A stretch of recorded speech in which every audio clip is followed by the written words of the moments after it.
As mentioned in last week's Restless Rant, the return of Cameron Kirsten has energized Young and Restless, but as we also know, Lyndon Ashby's stint isn't a long one. What or who will fill the void when he's gone? Unless Tucker is going to uncloak himself to be something entirely other than what he appears, we'll be villainless. I'm concerned, not gonna lie. Who's using who? Ashley and Tucker working together as a scheme team is hella fun to watch. No matter who's using who, it's entertaining, and is keeping me guessing. As a battle for Jabba takes shape, I'm all but rubbing my hands together in anticipation for Ashley to find out that Jack has promoted Diane to a high-level position, exactly as predicted in my story earlier this week. I expect this move will kick things into high gear where Tucker and Ashley's marriage is concerned. Get the wedding planner on the phone.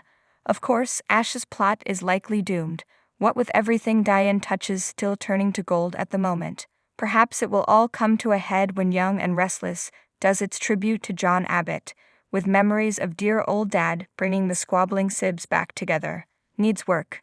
I just cannot with St. Chelsea, the game developer. He gads, her conversations with Billy are the most annoying thing going right now, along with anything having to do with Omegasphere. So uninteresting. It gets more upsetting the longer it goes on.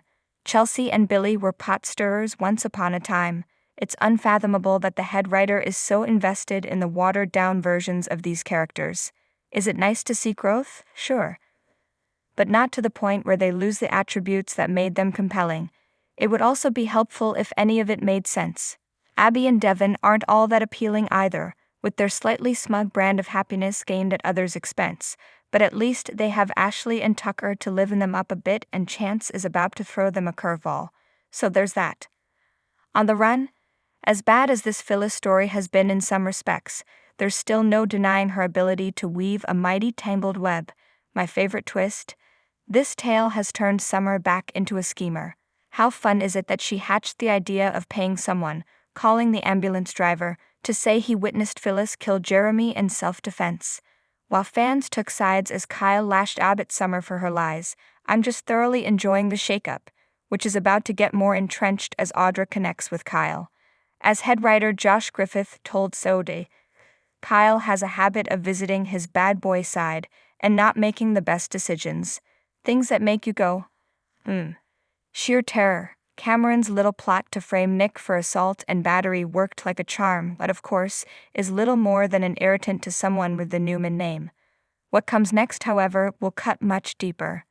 As per the preview, Nick will make bail, only to learn that Cameron has done the unthinkable and kidnapped Faith. Sharon is in a state of sheer terror when Nick walks in, and it will only turn more chilling when their worst nightmare is confirmed, and they receive a photo of their daughter bound and gagged per Sod. This is a genius move on Cameron's part because it's one of the only things he could have done that will guarantee Sharon will surrender herself to him. But will she really show up alone? I'm loving the storyline except for what it's doing to poor Chance, who's being written so clueless that he's actually arguing on the villain's behalf against the victims much of the time.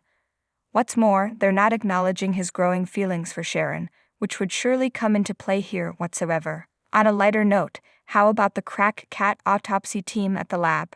Fast results. Rip Borgman, we hardly knew ye.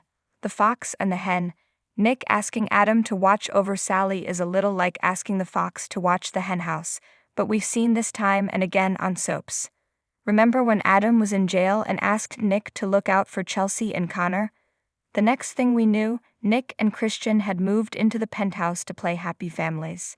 Yep, the writing is on the wall here. Adam will be there for Sally in her time of need, and it will become impossible for her to deny her true feelings at some point. With that said, this story has fallen flat. Not sure if it's Sally as the damsel in distress, or the fizzle of the dragged-out triangle. What say you?